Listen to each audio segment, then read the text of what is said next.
আসসালামু আলাইকুম প্রিয় ভিউয়ার্স, আরও একটি নতুন এপিসোডে সকলকে সুস্বাগতম।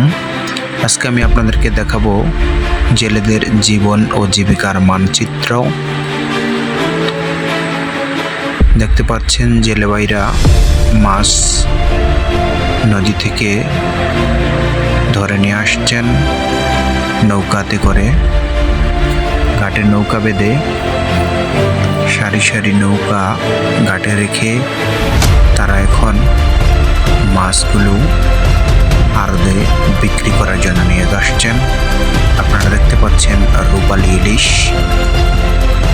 আজকে আমি আপনাদেরকে 3 শ্রেণী লোকের সাথে পরিচিত করাবো।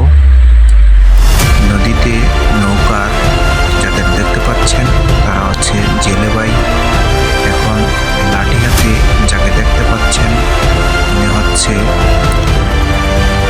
আড়তদার ভাই, এবং ওনার সম্মুখভাগে যাদেরকে দেখতে পাচ্ছেন ওনারা হচ্ছেন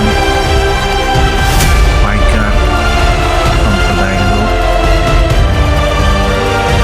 যারা মাছ ক্রয় করে ভোক্তাদের হাতে পৌঁছে দেন। দেখতে পাচ্ছেন জেলে বাইরের নৌকাতে করে মাছ এনে সেই মাছ আড়তে করে বিক্রি করছেন পাইকারদের হাতে।